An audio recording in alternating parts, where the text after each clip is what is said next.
Bonjour à toutes et bonjour à tous, j'espère que vous avez passé un bel été et que la rentrée s'est bien déroulée. Je suis ravi de démarrer notre nouvelle saison de chapitres sportifs après une première bien remplie. Je vais tout faire pour vous proposer de nouveaux entretiens enrichissants afin de vous permettre de découvrir de nouveaux ouvrages. Avant de démarrer et pour soutenir nos productions, suivez-nous sur X et sur votre plateforme de streaming préférée, en plus de notre chaîne YouTube. L'ensemble des liens seront repris dans la communication lors de la sortie de cet épisode. N'hésitez pas à liker nos vidéos et noter nos podcasts sur votre plateforme d'écoute. Petit geste pour vous, mais extrêmement important pour nous, afin de booster l'algorithme et augmenter notre visibilité.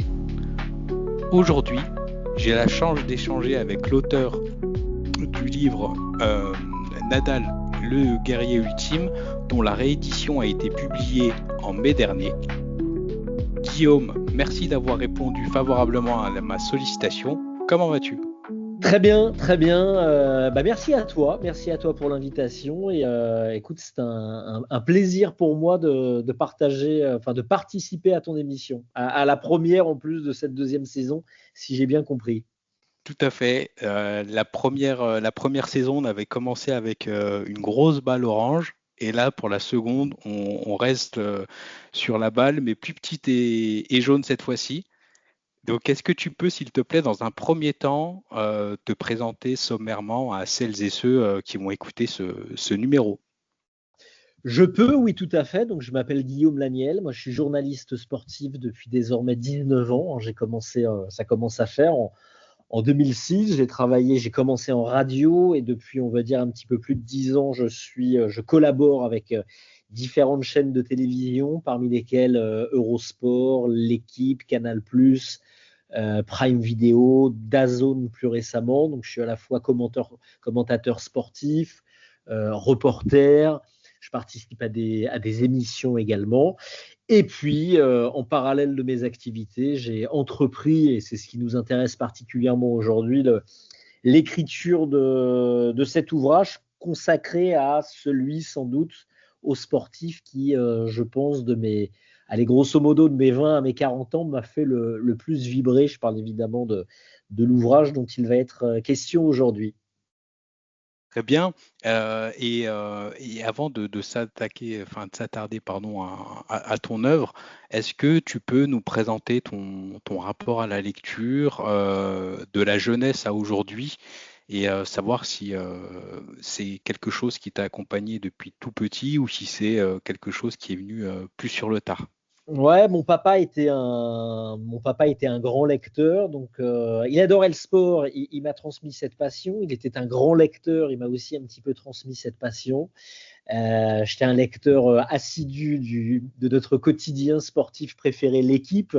Et puis, mais je lisais évidemment beaucoup d'autres choses, des grandes œuvres, bien évidemment, en passant par, je sais pas, le Seigneur des Anneaux, un petit peu d'heroic fantasy, un petit peu de science-fiction, un petit peu de policier, des ouvrages sportifs également. Donc oui, la lecture m'a beaucoup accompagné dans ma jeunesse et je continue encore aujourd'hui à lire énormément de choses et à lire énormément de choses différentes, je dirais, dans différents styles et c'est ce que je trouve enrichissant et pour l'écriture, je dirais même que pour l'écriture de mon ouvrage, je pense que ça a été assez précieux comme aide. Parfait. Et justement, aujourd'hui, quel est le bouquin qui t'accompagne et quel est le thème du bouquin qui t'accompagne aujourd'hui? Le livre que je lis en ce moment? Tout à fait. Alors, le livre que je lis en ce moment, c'est un policier que je conseille d'ailleurs à ceux qui nous écoutent, écrit par un écrivain, si je ne dis pas de bêtises, un écrivain écossais qui s'appelle Alan Parks et qui sort des livres assez régulièrement. Chaque titre de ses ouvrages porte le nom d'un des mois de l'année. Évidemment, il a commencé par janvier, puis février, puis mars, puis avril. On suit les mêmes personnages, un détective notamment qui s'appelle Harry, et on est plongé dans le Glasgow des années 60, 70, 80 et c'est ce qui m'accompagne en ce moment. Et au-delà de ça, c'est un excellent polar, donc je, je ne saurais trop conseiller Alan Parks. Voilà, et c'est ce que je lis en ce moment pour répondre à ta question. On prend note, merci pour la reco. Et dans le rayon sport, quel est le dernier livre que tu as pu lire? En sport, le dernier livre que j'ai lu, alors je ne vais pas être très original, mais c'est. Alors j'en ai lu deux. Le premier qui me vient en tête, c'est celui consacré à Rafael Nadal, qui est sorti il y a un an d'un de mes confrères. Rafael Nadal, le plus grand de tous les temps, si je ne dis pas de bêtises, qui est sorti il y a un an. J'ai trouvé que c'était un vrai bon livre. Et l'un des derniers que j'ai lu également, ça a été fait par un confrère et un ami qui s'appelle Jérémy Saakian, qui s'est intéressé à recueillir un maximum d'anecdotes de commentateurs sportifs. Oui. Et comme j'en suis un, bah, ça me parlait évidemment. Et puis les gens qui interviennent dans le livre, bon, je les connais à peu près tous. Je ne sais plus le titre de l'ouvrage, la pardonnez-moi, mais c'est un livre de Jérémy Saakian qui s'est amusé avec un collègue à lui, un ami à lui, à recueillir voilà, le ressenti de journalistes qui avaient couvert des événements prestigieux et les frissons qu'ils avaient eus lors de leurs commentaires en direct. Et ça s'appelle Secret de commentateur sportif. Exactement. Très bien. Et dernière question pour te présenter pardon, aux auditrices et auditeurs. Au niveau du spot pour lire, est-ce que tu as un moment privilégié pour te plonger dans un bouquin ou agenda trop rempli, entre guillemets, et du coup, tu essayes de capitaliser dans les transports ou autres? Alors ça peut être, il n'y a pas vraiment de règles me concernant. C'est parfois dans les transports, on dira que ça dépend du caractère volumineux ou pas de l'ouvrage. C'est un livre de poche, oui, je vais lire dans les transports. Si c'est un livre, ben, j'ai plus le terme, mais un livre plus volumineux, bon, je ne vais pas le faire dans les transports. Sinon, j'ai pas vraiment de rituel, mais j'arrive toujours à trouver un quart d'heure, 20 minutes en journée pour lire, sauf si je travaille en journée, bien évidemment, mais c'est pas toujours le cas. Et puis sinon, je dirais que la chose la plus ritualisée, c'est dans le lit avant de rejoindre les bras de Morphée. Ça, il y a toujours 10 minutes, un quart d'heure de lecture avant de m'endormir. Le petit sas de décompression qui va bien, c'est ça. Exactement. Très bien. Et maintenant, on va faire un focus sur ton bouquin. Donc, comme je l'ai dit et comme tu l'as précisé, hein, c'est une réédition, ce bouquin, qui a dans un premier temps été publié en 2022 et qui a été réédité en mai 2025. Donc, une réédition assez récente aux éditions Amphora. Comment s'est passée la prise de contact avec la maison d'édition? Elle s'est passée de manière assez rapide et assez naturelle. Moi, j'avais envie au lendemain, on aura peut-être l'occasion d'en reparler, mais j'avais envie au lendemain de la victoire de Rafael Nadal à l'US Open 2019 contre Daniil Medvedev, finale d'ailleurs légendaire.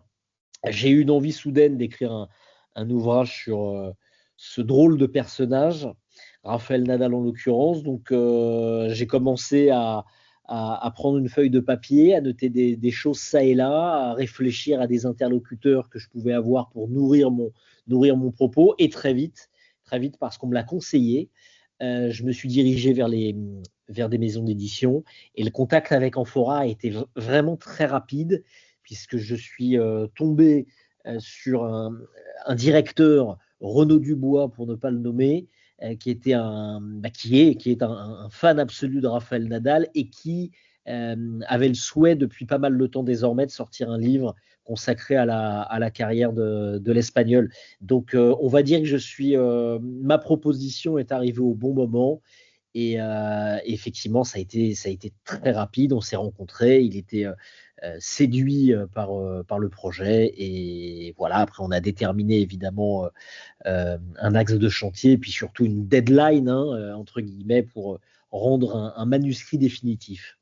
Dans ton avant-propos, tu avais précisé que tu as pris cette décision d'écrire ce livre dans la nuit du 8 au 9 septembre 2019, comme tu l'as précisé, hein, c'était à l'issue de la finale de l'US Open. Combien de temps ça t'a pris le process d'écriture et au niveau des deadlines qui t'ont été imposés par Amphora? Bah écoute, je vais être concis et précis. Euh, j'ai dû commencer à écrire quelques semaines après cette fameuse finale de l'US Open. Et il fallait que je rende un. Alors, il a été décalé à plusieurs reprises parce que le Covid est passé par là aussi. Mmh. Je crois que dans un premier temps, il fallait que je rende un manuscrit définitif, je dirais début 2021, ce qui n'a pas pu être fait pour les raisons que l'on sait, puisque le Covid est passé par là et que c'était un petit peu compliqué.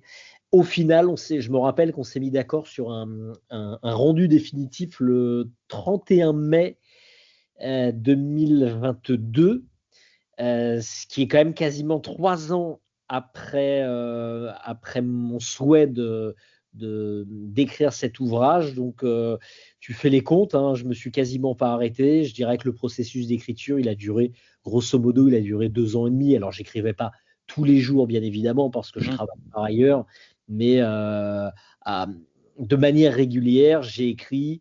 Enfin, il n'y avait pas que de l'écriture, parce que tu t'en es rendu compte également. Il y a beaucoup d'interviews qui ont été réalisées dans le cadre de cet ouvrage.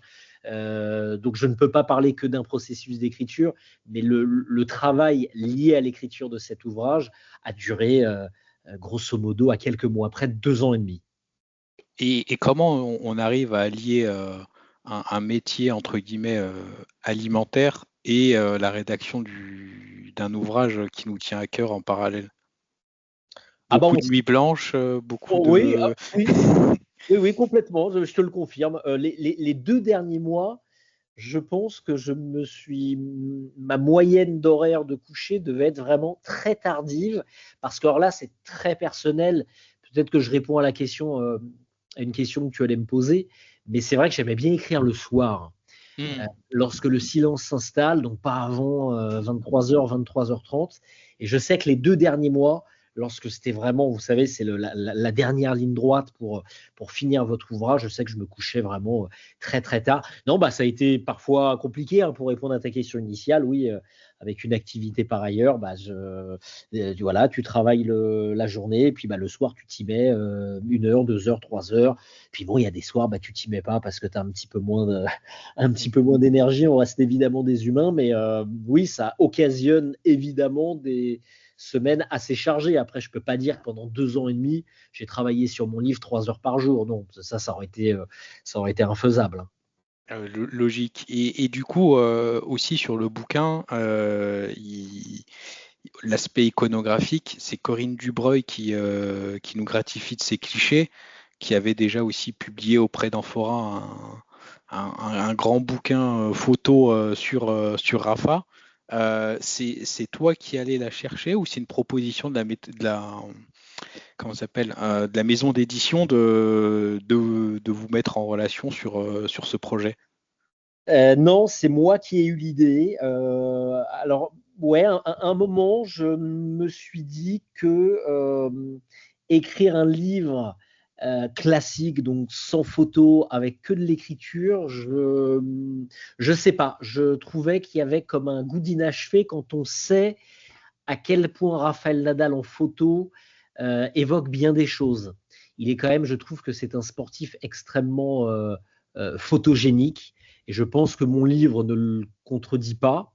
Et donc, à un moment, c'est vrai, à un moment, je me suis dit, tiens, ça pourrait être pas mal, vu les photos extraordinaires qui existent sur Raphaël Nadal, ce serait pas mal pour aussi séduire davantage eh bien, nos lecteurs avertis, de mettre des photos dessus. Et j'ai pensé à Corinne Dubreuil, que j'ai croisée à plusieurs reprises à Roland-Garros. J'ai couvert Roland-Garros pas mal de fois. J'ai pensé à elle parce que c'est quand même une référence dans le monde de la photo sur les circuits sportifs, et précisément sur le circuit tennistique, si j'ose dire. Donc voilà, je l'ai sollicitée. Elle était enchantée de participer à mon ouvrage et d'ailleurs, elle a sans doute bien fait de le faire puisque derrière, effectivement, elle a eu les idées de faire ces fameux iconiques consacrés aux trois monstres, hein, parce qu'elle a fait et Rafael Nadal et Roger Federer et Novak Djokovic qui doit sortir, me semble-t-il, celui sur le Serbe.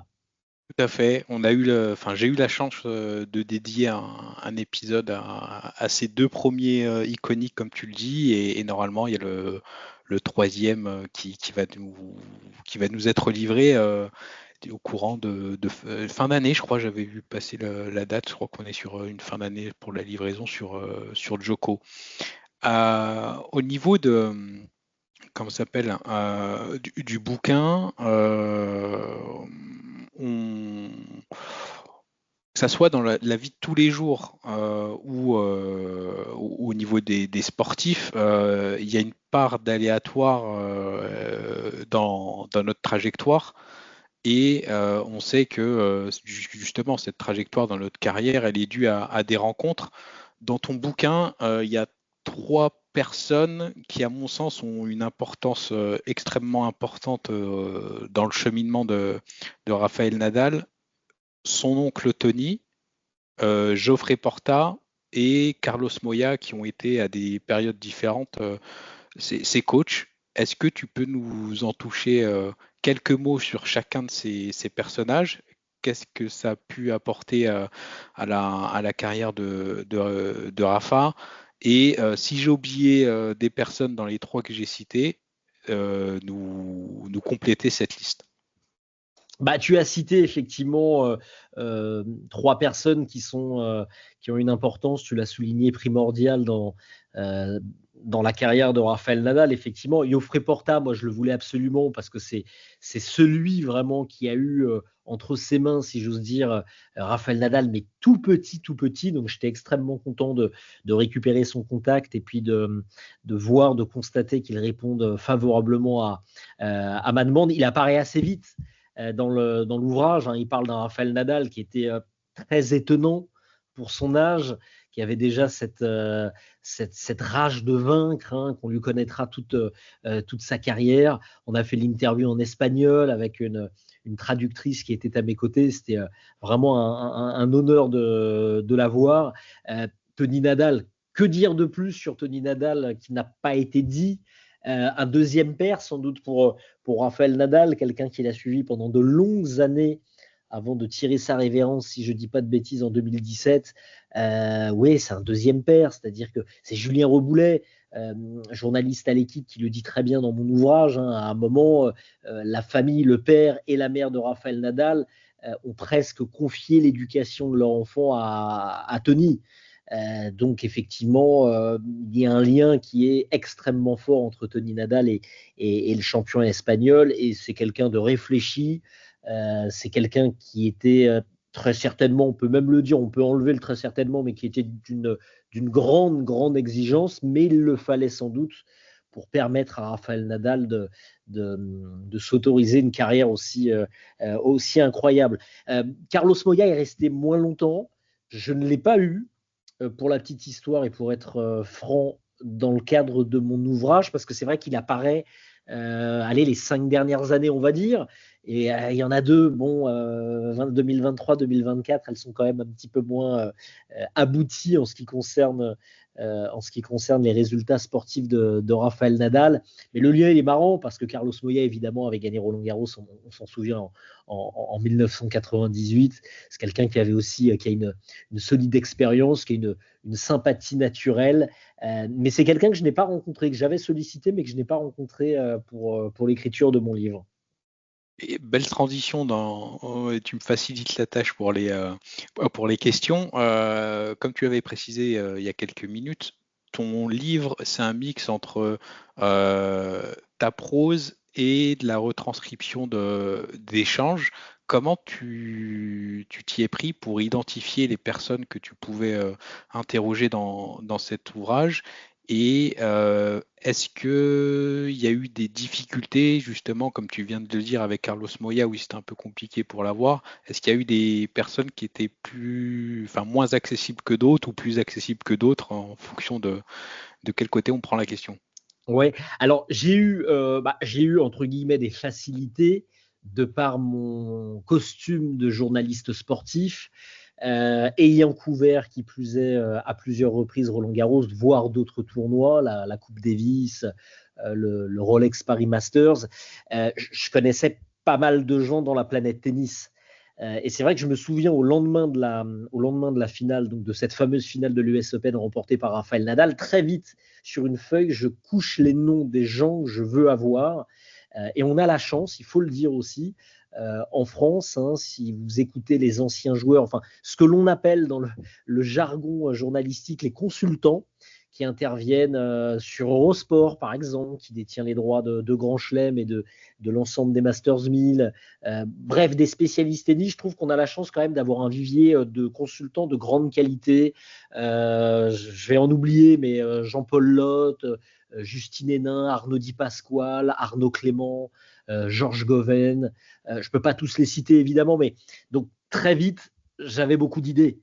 J'avais beaucoup d'idées parce que ce sont des gens avec lesquels j'ai travaillé, avec lesquels j'ai collaboré et que je connaissais personnellement et dont je savais surtout qu'ils seraient pertinents dans le cadre de mon ouvrage, ayant pour la plupart côtoyé un minimum, côtoyé Rafael Nadal de l'intérieur, voire même l'affronter sur un cours de tennis. Donc toute cette partie-là, déjà j'avais un socle, on va dire, assez conséquent de gens qui, en plus, ont tous dit oui parce ils étaient ravis de parler évidemment de ce champion absolument exceptionnel. Et puis après, il fallait se diriger sur les joueurs. Donc bon, ça c'est plus compliqué. On va pas se le cacher, hein, d'avoir des joueurs qui sont en activité, mais ça s'est fait. Voilà, je me suis rendu sur des tournois où j'ai eu la chance de rencontrer apparaissent dans le livre notamment Daniil Medvedev, Karen Khachanov, Benoît Paire, Joe-Wilfried Tsonga et j'en passe. Et puis, et voilà, dernier point, il y avait la partie espagnole Rafael Nadal. Ça, je ne vais pas vous le cacher, c'était le plus compliqué. C'est un clan très familial, hein, le clan de Rafael Nadal. C'est assez difficile, et ça on me l'avait dit, et j'en ai eu la confirmation, assez difficile de s'y inviter, si j'ose dire. Donc c'est la raison pour laquelle, effectivement, pour Carlos Moya, ça s'est avéré compliqué, mais je dirais même pour le principal intéressé, vous vous doutez bien que j'ai essayé d'avoir Rafael Nadal et que j'ai obtenu, après moult sollicitations, une fin de mon recevoir, ce qui d'ailleurs ne m'a pas tant dérangé. Alors ça surprendra peut-être certains de nos auditeurs, mais parce qu'à un moment, et c'était la démarche de mon livre, c'était que pensent finalement les spécialistes du tennis de Rafael Nadal. Si vous lisez bien mon bouquin de A à Z, je ne suis pas sûr que si j'avais eu Rafael Nadal, et ce n'est pas une excuse ce que je dis, hein, mais je ne suis pas sûr qu'on aurait appris tellement plus de choses. Il a sorti une biographie il y a une quinzaine d'années qui en dit déjà beaucoup. Moi, ce qui m'intéressait, c'est vraiment le regard de ses semblables, si vous me permettez l'expression, sur ce joueur absolument extraordinaire. Mais c'est vrai que pour toute la partie espagnole, hein, je dis ça comme ça entre guillemets, les accès étaient bien plus limités. Et Rafael Nadal ayant sorti une biographie, voilà, ils n'étaient pas forcément très réceptifs à l'idée de participer de nouveau à un ouvrage, même si cet ouvrage est plutôt, ça, tu l'as lu, hein, plutôt dithyrambique à son égard. Clairement. Et tu sais s'il a eu du coup, bah, il a eu un écho du bouquin, comme tu viens de le dire, mais il y a eu un petit retour sur le bouquin. T'as peut-être adressé un exemplaire à son attention ou pas forcément de retour de sa part après la publication. Non, il y a eu un exemplaire effectivement qui lui a été adressé à son académie, mais non, si je dois être honnête, il n'y a pas eu le moindre retour de sa part. Bon, il était sans doute occupé à d'autres choses. Il était toujours en activité quand il est sorti. Non, j'ai pas eu de retour de lui ou de son équipe.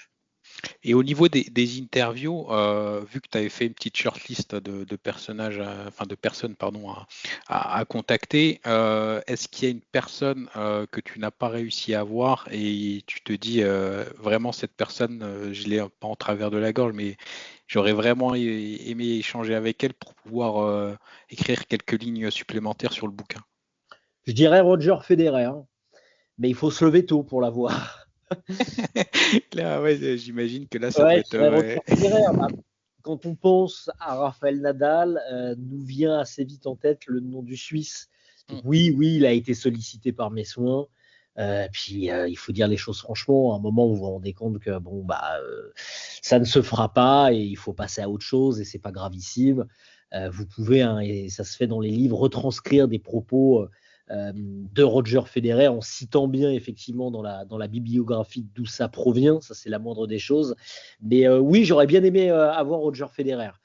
J'aurais bien aimé l'avoir. En plus, je pense que j'aurais pu l'avoir en tant que retraité, donc il se serait sans doute livré un petit peu plus, la rivalité étant terminée.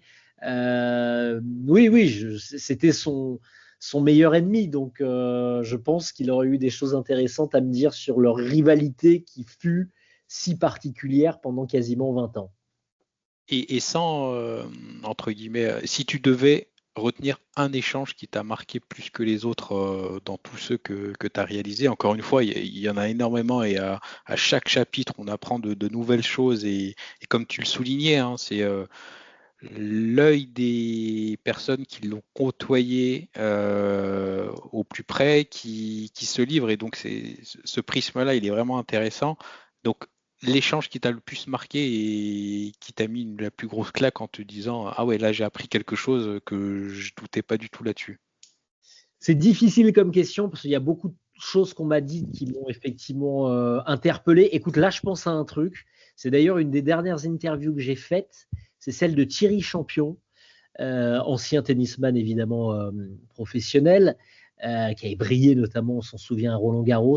Et je me rappelle, alors c'est l'échange m'a interpellé, mais une anecdote précisément m'a interpellé, elle figure dans le livre. C'est lorsqu'il me dit à une époque, c'est lointain, hein, je pense que ça a quasiment 20 ans, c'est une époque où Thierry Champion est l'entraîneur de Gaël Monfils et il me raconte que sur un tournoi de terre battue, je ne sais plus c'est lequel, Rafael Nadal a gagné, donc il a joué le dimanche, il a remporté sa finale, que lui, Thierry Champion et Gaël Monfils se rendent dès le lundi sur un nouveau tournoi sur terre battue, tournoi dans lequel figure une nouvelle fois Rafael Nadal, et que le lundi au matin, Thierry Champion sort de sa chambre pour aller s'entraîner entraîner Gaël Monfils, et là ils entendent des bruits venant de loin, et ils se rendent compte que depuis 1 heure, il y a un fou furieux qui est en train de taper la balle, alors que 16 heures auparavant, il disputait une finale de Masters 1000 et c'était Rafael Nadal. J'ai beaucoup aimé cette anecdote parce qu'elle dit tout de lui,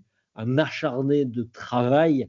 On n'arrive pas au sommet sans talent, évidemment, mais sans une éthique de travail, une exigence vis-à-vis de soi-même qui est absolument hors norme. Et cette anecdote m'a frappé vraiment. Et il y en a beaucoup d'autres qui figurent d'ailleurs dans le livre. Hein, tu es bien placé pour le savoir. Mais c'est vrai que cet échange avec Thierry Champion m'avait fait comprendre que c'était semble-t-il, un garçon pas comme les autres, quoi. Et Thierry Champion me le disait d'ailleurs, mais comment il a dû faire la fête quand même hier, c'est un de ses premiers grands titres, et non, dès le lendemain, à 7h ou 8h du matin, il est déjà sur le court en train de s'entraîner parce que il arrive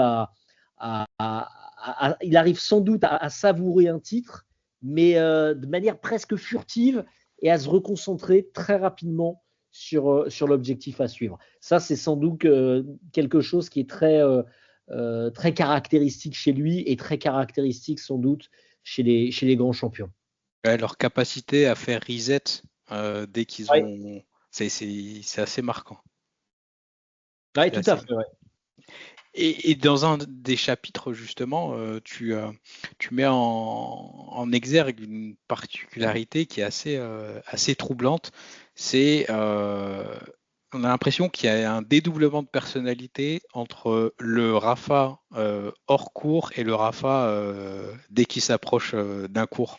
Est-ce que tu peux un peu nous décrire les deux types de personnages que c'est et sans, on va dire sans spoiler ton bouquin?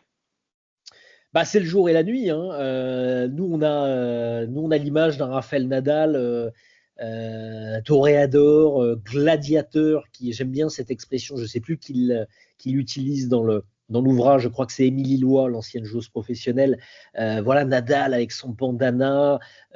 Oui, un toréador, un gladiateur qui rentre dans l'arène et qui, on le voit sur son visage, va être sans pitié avec ses adversaires parce que la soif de gagner est plus forte que tout. Et c'est vrai que de tout ce qu'on m'a dit, Rafael Nadal, quand il était petit, il était timide, réservé.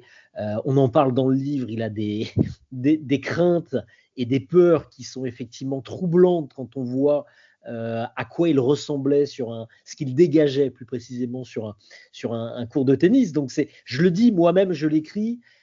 C'est un petit peu le musicien, vous savez, le musicien timide qui se révèle devant les autres lorsqu'il apparaît sur la scène, quoi. C'est un petit peu ça, hein, comme habiter lorsqu'il y a du public, lorsqu'il y a un enjeu. Mais c'est vrai qu'en dehors de ça, moi, je ne peux pas en dire beaucoup plus parce que je ne le connais pas personnellement. Je l'ai rencontré à quelques reprises, je l'ai interviewé à quelques reprises, mais ça remonte. Et à une époque en plus où il était effectivement très réservé. Mais oui, c'est un garçon dans la vraie vie, hein, au dire du plus grand nombre, c'est un garçon simple, poli, bien éduqué, réservé, qui n'est pas un grand bavard, extrêmement gentil, pas très affable. Euh, voilà, quelqu'un d'assez simple au final, à des années-lumière de ce que l'on pourrait se dire d'une star incontestable du paysage sportif depuis 20 ans. Clairement, c'est assez troublant on va dire la personnalité et par rapport à tout ce qui dégage sur le cours, on a l'impression que c'est vraiment deux personnes différentes et comme tu l'as dit, le mot habiter, ça retranscrit complètement l'image qu'on a quand on le voit évoluer sur le court. En tant que tennisix, si j'utilise le terme, moi je suis un suiveur mais de très loin du tennis. J'ai tendance à faire le parallèle avec Alcaraz qui arrive et qui est l'un des nouveaux phénomènes du tennis mondial. Euh, on a eu lors des derniers JO une petite passation de témoins, j'ai envie de te dire, quand ils ont joué et évolué ensemble à l'épreuve de tennis. Est-ce que je me trompe quand je dis que pour moi il y a un peu de, qu'Alcaraz est le successeur de Rafa, ou il y a quand même pas mal de différences dans le jeu entre les deux joueurs et je suis un vrai tennisix en faisant le parallèle. Bah, c'est le successeur, moi j'ai envie de dire que oui. Alors c'est toujours des débats un petit peu on a du mal à trancher, mais oui, il apparaît quand même. Enfin, Nadal arrête et comme par hasard, il y a un autre Espagnol qui arrive à peu près au même moment, qui vient de remporter l'US Open, son 6e titre du Grand Chelem à 22 ans. Vous avez dû voir les chiffres, il est en avance et sur Rafael Nadal, et sur Roger Federer, et sur Novak Djokovic. Donc, je suis assez d'accord pour dire que oui, il a une bonne tête, si tu me permets l'expression, de succès tout désigné à Rafael Nadal. Ils n'ont pas les mêmes jeux, non, ils n'ont pas tout à fait les mêmes jeux. Moi, je trouve à titre personnel que ce que propose Carlos Alcaraz depuis qu'il est arrivé à un très très bon niveau, donc depuis 2 ans et demi, on va dire, 2 ans et demi, je trouve que c'est du jamais vu. Tout simplement, à cet âge-là, je me souviens, parce que c'est plus ma génération, Federer, Djokovic, Nadal, ils étaient très forts, mais enfin, ce que propose Carlos Alcaraz est, je trouve, absolument prodigieux. Et puis, la similitude que je vois avec Rafael Nadal, c'est que c'est un athlète hors norme. Regardez la manière dont il est bâti, Carlos Alcaraz, ça a beaucoup évolué. Hein, d'ailleurs, ces derniers mois, il affiche aujourd'hui une musculature qui peut rappeler effectivement celle de Rafael Nadal lorsqu'il est arrivé et qu'il en a troublé plus d'un sur le circuit. Après, le jeu est différent. Rafael Nadal était gaucher, c'était un maître absolu sur terre battue.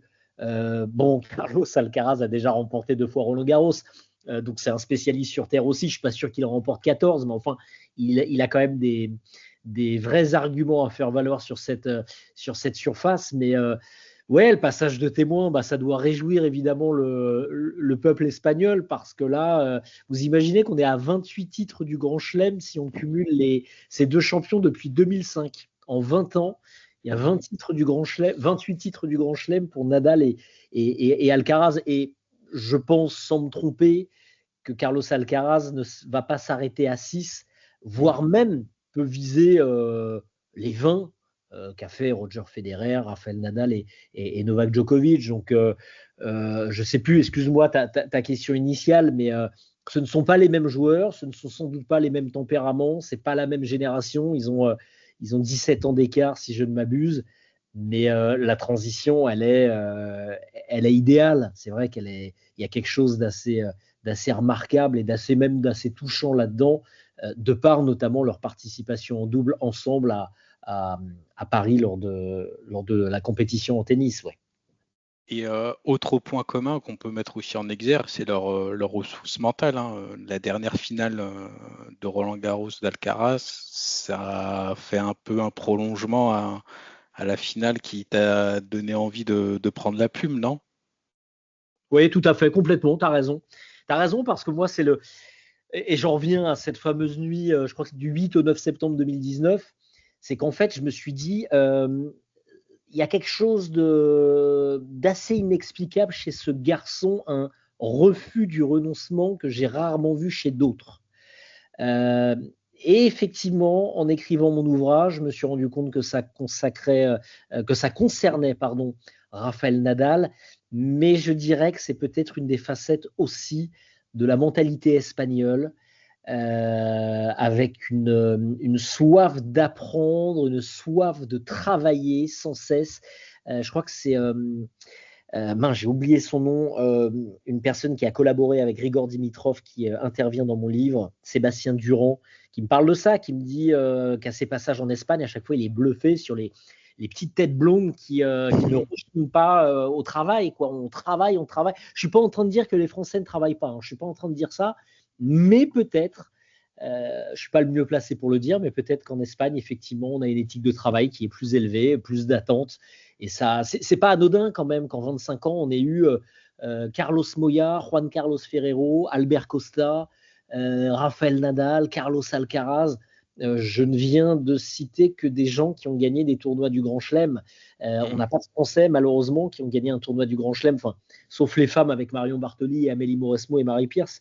Mais chez les garçons, on n'a pas au XXIe siècle, on n'a pas de vainqueur de Grand Chelem, donc même au-delà d'ailleurs. Donc, semble-t-il, c'est propre effectivement à la mentalité espagnole. Et ouais, Carlos Alcaraz qui sauve des balles de match avant de gagner Roland-Garros, Rafael Nadal l'a fait tellement de fois au cours de sa carrière.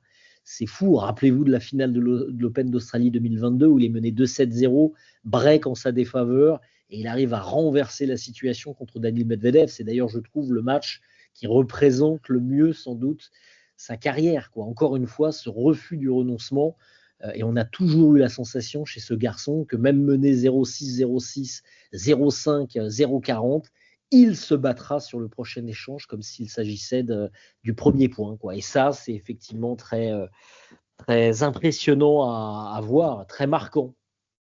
C'est sûr que cette ressource mentale, et c'est aussi au niveau du tennis français, peut-être ce plafond de verre au niveau mental qui pêche encore et qui nous fait pas, entre guillemets, passer le cut. Et parce que dernièrement, là, on a eu des beaux parcours en français, des Français, comme tu l'as souligné, mais pour la petite bascule ça joue le tennis à quelques points très précieux. Et si t'es pas présent sur ces points-là, compliqué. Oui, tout à fait. Non, non, oui, tu as tout dit. Il y a un plafond de verre que l'on n'arrive pas à briser. On l'a vu sur l'US Open, on a des bonnes performances. On a des garçons qui ont fait 8e de finale, Rinder Knecht, Adrian Manarino. On a une densité qui est somme toute assez incroyable dans le top 100, mais on n'a sans doute pas de grands champions. En tout cas, pour le moment, nous n'en avons pas encore. Peut-être que ça viendra et je le souhaite, mais voilà, il faut le dire, on ne fait pas de grands résultats. Allez, je dirais quart de finale minimum en Grand Chelem, on n'en fait quasi pas.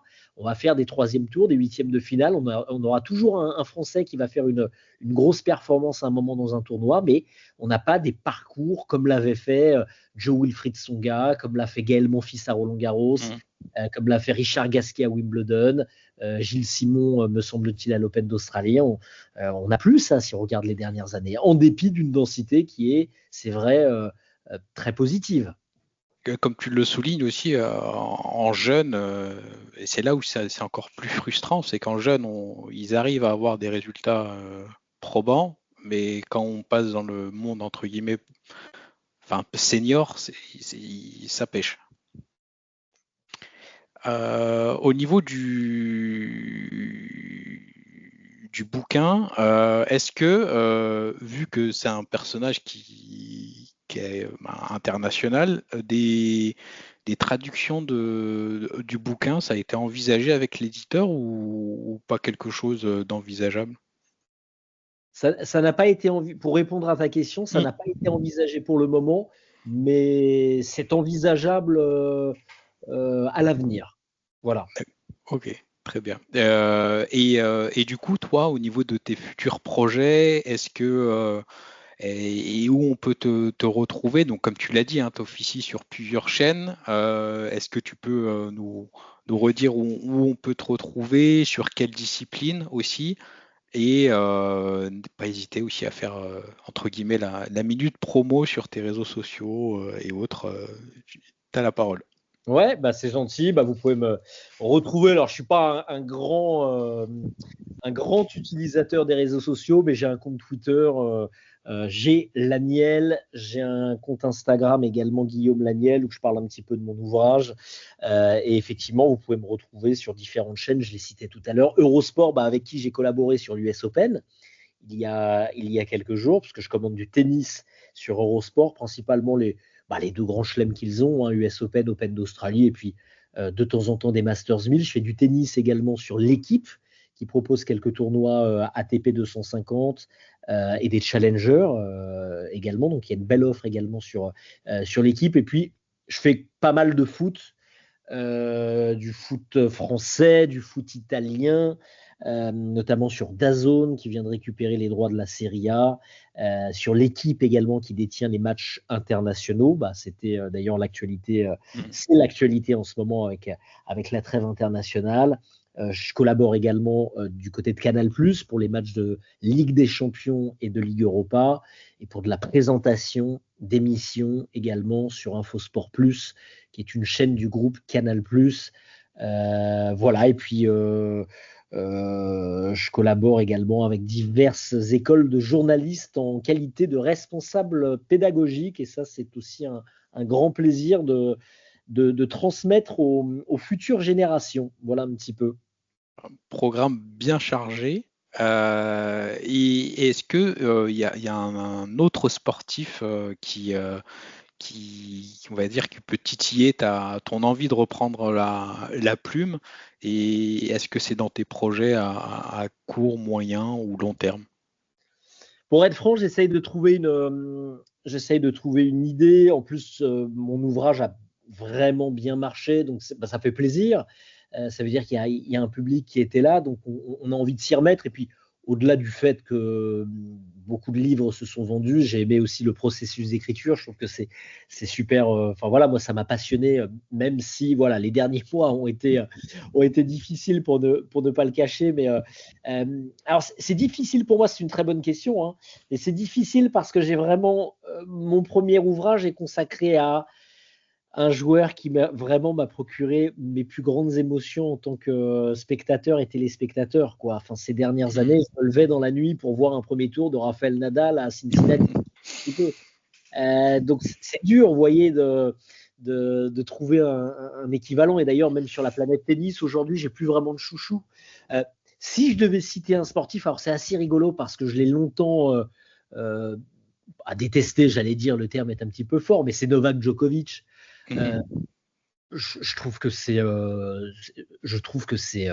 hors norme. Alors, je ne vais pas être très original en disant ça, mais les 4 grands chelems cette année, il a 38 ans et il fait demi-finale à chaque fois après avoir remporté 24 grands chelems au cours de sa carrière. Alors c'est marrant, mais c'est sans doute parce que c'était le dernier symbole de cette génération qui est un petit peu la mienne, hein. Je suis à peu près de leur âge. Et ben je me suis mis un petit peu à l'apprécier, à l'aimer, mais je pense que c'est à cause de ça, parce que Roger Federer s'en est allé, Rafael Nadal s'en est allé, Stan Wawrinka malheureusement est au bout, Joe Wilfried Tsonga est parti, Gaël Monfils résiste, mais bon, voilà, c'est le symbole de cette génération des tennismen nés dans les années 84, 85, 86, 87. Et donc, je trouve que Novak Djokovic est un champion absolument exceptionnel. Pour moi, il est dans le top 10 des plus grands champions de l'histoire, même si j'ai jamais trop aimé les classements, mais je trouve que ce qu'il a accompli est extrêmement est hors norme, tout simplement. Voilà, c'est quelqu'un qui me titille un petit peu pour répondre à ta question. Il n'est pas exclu, effectivement, que je m'intéresse à sa carrière absolument fantastique à un moment ou à un autre, mais avec moins le regard passionné, si je dois dire. Enfin, je le dis mal, mais voilà, j'étais moyennement fan de Novak Djokovic durant sa carrière parce que j'étais un fan de Rafael Nadal. Voilà. Donc moins d'affect dans les écrits si tu prends la plume, quoi. Oui, c'est un petit peu ça, mais encore une fois, il y a tellement de choses à dire sur lui, hein. Puis il a une histoire, il vient d'un pays qui a vécu la guerre, sa joie lorsqu'il remporte l'or olympique dit aussi beaucoup sur la personne qu'il est. Et puis, ce serait intéressant de savoir qui il est véritablement. J'ai l'impression que c'est quelqu'un qui a souffert aussi d'un désamour assez important par rapport à Roger Federer et Rafael Nadal. Et c'est vrai qu'au final, on ne sait pas trop qui il est, comment il est. Est-ce que c'est un mec sympa? Est-ce qu'il ne l'est pas? C'est difficile à dire. Je trouve que des 3 grands champions, hein, Nadal, Federer et Djokovic, c'est peut-être au final le plus énigmatique. Donc ce serait intéressant d'en savoir un petit peu plus au-delà du cadre tennistique sur le personnage qu'il est réellement. Et comme tu le soulignes, j'ai l'impression que tu n'es pas le seul à avoir changé de vision sur ce joueur, cette icône du tennis. J'ai l'impression que plus il se rapproche de sa fin de carrière, plus les personnes se prennent de sympathie pour lui. Et est-ce que c'est peut-être lié aussi avec lui qui se lâche davantage sur les cours, qui a des petites attitudes un peu et qui rapproche le plus vis-à-vis du public? Est-ce que ça peut aussi rentrer en compte dans ce changement de perception? Parce qu'aujourd'hui, on a l'impression qu'on a affaire qu'à des robots, entre guillemets, quand je fais le parallèle avec Sinner, qui dégage aucune émotion, c'est la machine et tout droit. Lui, il est un peu plus expressif sur le court, donc peut-être que ça fait un peu, ça crée du lien avec le public. Alors, je pense qu'il est plus expressif, effectivement, depuis quelques années, mais je pense néanmoins, puisque tu faisais référence à Sinner et à ce côté robot, moi, je pense sincèrement qu'il y en a beaucoup qui te diraient que Novak Djokovic, pendant de longues années, et malgré ses résultats fantastiques, ne dégageait pas grand-chose. Moi, d'ailleurs, je fais partie de ceux qui pensent que Yannick Sinner est une version un peu améliorée de Novak Djokovic, hein.